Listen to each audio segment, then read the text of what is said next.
নমস্কার বন্ধুরা, আজ এসেছি দারুণ মুখরোচক পেঁয়াজ রসুন ছাড়া সম্পূর্ণ নিরামিষ একটি চটপটা স্বাদের আলুর রেসিপি নিয়ে। আলু অনেকভাবেই আমরা বাড়িতে বানিয়ে থাকি, আলুর তরকারি, আলুর দম কিংবা বিভিন্ন রকম আলুর রেসিপি।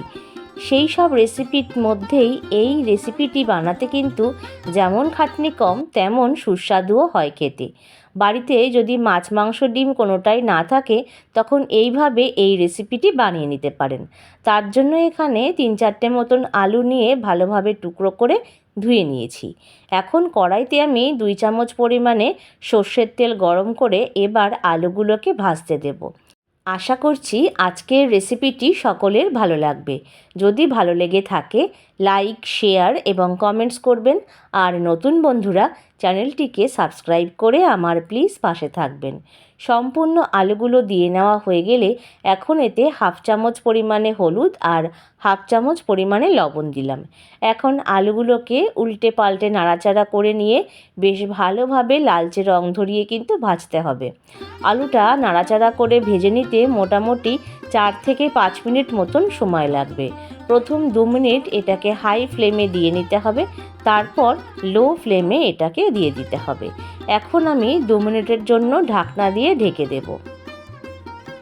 ঠিক 2 মিনিট পরে দেখুন বন্ধুরা, আলুতে কিন্তু একটা পিঠ বেশ ভালোই সুন্দর রং ধরেছে, কিন্তু কিছু কিছু আলু এখনও অবধি সম্পূর্ণ ভাজা হয়নি, তাই এটাকে আরও 2 মিনিটের জন্য আমি ভাজতে দেব। ঠিক ততক্ষণ একটি পাত্রে আমি নিয়ে নিলাম প্রায় 2 চামচ পরিমাণে চারমগজ, তার সাথেই আমি নিয়ে নিচ্ছি 1 চামচেরও কম সামান্য পোস্ত। এবার এটাকে শুকনো মিক্সির পাত্রে নিয়ে গুঁড়িয়ে নিয়ে এর মধ্যে সামান্য জল দিয়ে একটা স্মুথ পেস্ট আমরা তৈরি করে নেব। আরেকটা পাত্রে আমি নিচ্ছি প্রায় 2 চামচ পরিমাণে টক দই। তার সাথে আমি বেশ কিছু রেগুলার মশলা ব্যবহার করব। যেমন এর মধ্যে দিচ্ছি 1/2 চামচ পরিমাণে জিরে গুঁড়ো, 1/2 চামচ পরিমাণে ধনের গুঁড়ো, দিচ্ছি 1 চামচ পরিমাণে লাল লঙ্কার গুঁড়ো, তার সাথে দিচ্ছি 1/2 চামচ লবণ, দিচ্ছি 1/2 চামচ পরিমাণে হলুদ, আর তার সাথে দিচ্ছি সামান্য চিনি স্বাদটা ব্যালেন্স হওয়ার জন্য, আর দিচ্ছি সামান্য কাসুরি মেথি। এটা অপশনাল, চাইলে আপনারা এটা নাও ব্যবহার করতে পারেন। আর দিলাম সামান্য রং আনার জন্য কাশ্মীরি লাল লঙ্কার গুঁড়ো 1/2 চামচ। এবার দইয়ের সাথে এই প্রত্যেক কটি উপকরণকে বেশ ভালোভাবে ফেটিয়ে নিতে হবে। সামান্য জলও এতে আপনারা ব্যবহার করতে পারেন। এখন এটাকে ভালোভাবে সাইডে সরিয়ে রেখে দিয়ে এদিকে দেখুন আলুগুলো কিন্তু বেশ সুন্দরভাবে ভাজা হয়ে গেছে, তাই একে একে একটি প্লেটে আমি তুলে নিচ্ছি।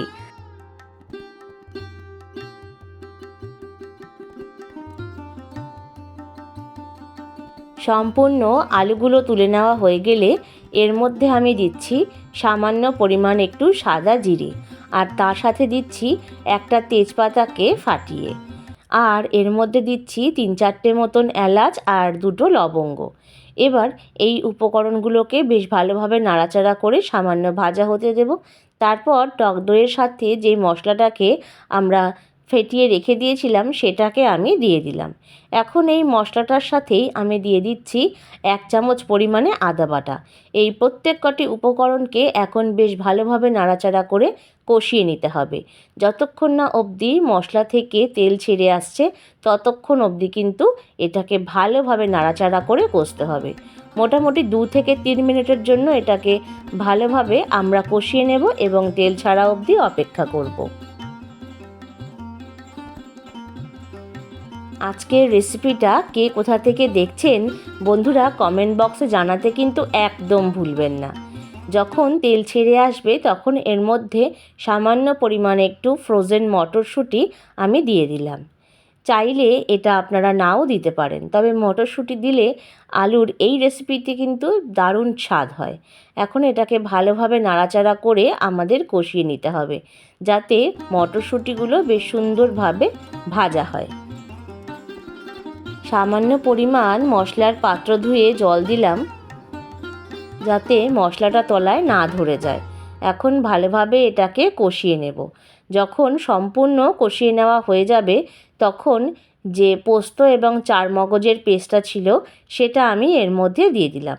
এখন এটা দিয়ে নিয়ে নাড়াচাড়া করে আবারও বেশ কিছুক্ষণের জন্য এটা দিয়ে আমরা কষিয়ে নেব। যখন এটা দেওয়া হয়ে যাবে তখন কিন্তু এর রঙটা বেশ খানিকটা চেঞ্জ হবে, কিন্তু আস্তে আস্তে নাড়াচাড়া করতে করতে যখন এটা কষে আসবে তখন এর রঙটা আবারও একই রকম চলে আসবে।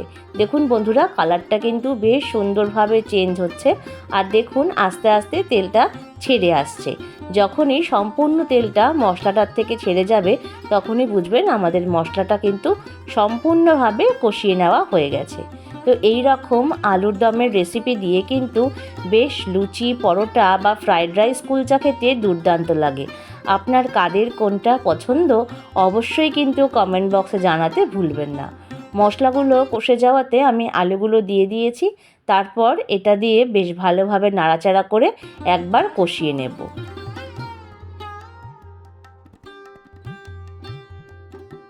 3 থেকে 4 মিনিট বেশ ভালোভাবে মশলাটা দিয়ে আলুগুলোকে কষিয়ে নিতে হবে, যেন সুন্দরভাবে মশলাটা আলুর মধ্যে ঢুকে যায়। এখন মিক্সির পাত্র ধুয়ে সামান্য জল দিলাম, আর আরও প্রয়োজন মতো আমি জল দিলাম, কারণ আলুগুলো কিন্তু বেশ অনেকটাই সিদ্ধ হতে জলের প্রয়োজন হবে। তাই আপনারা আপনাদের প্রয়োজন মতন জলটা এখানে ব্যবহার করবেন। খুন্তি দিয়ে আলুগুলোকে বেশ ভালোভাবে আমাদের ডুবিয়ে দিতে হবে, যাতে আলুটা বেশ সুন্দরভাবে জলের মধ্যে ডুবে যায়। এখন ঢাকনা দিয়ে ঢেকে দেব 3 থেকে 4 মিনিটের জন্য। ঠিক 4 মিনিট বাদে আমি ফিরে আসলাম।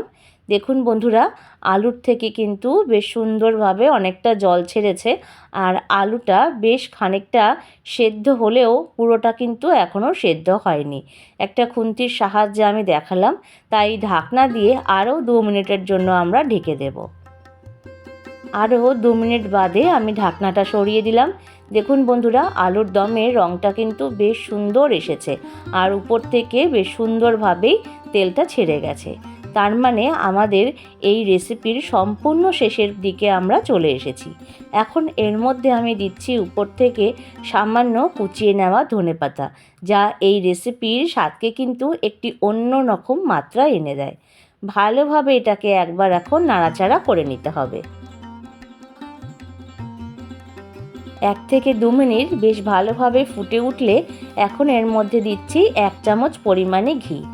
তারপর একবার ভালোভাবে নাড়াচাড়া করে নিলেই রেডি আমাদের সম্পূর্ণ নিরামিষ পেঁয়াজ রসুন ছাড়া আলুর দম। খেতে কিন্তু অসাধারণ হয়েছিল, আর দেখতেও কিন্তু অসাধারণ হয়েছে। লুচি, রুটি, পরোটা কিংবা ফ্রাইড রাইস, কুলচার সাথে অসম্ভব ভালো লাগবে। তাহলে আশা করছি রেসিপিটি সকলের ভালো লেগেছে। যদি ভালো লেগে থাকে লাইক, শেয়ার এবং কমেন্টস করবেন, আর নতুন বন্ধুরা চ্যানেলটিকে সাবস্ক্রাইব করে পাশে থাকবেন।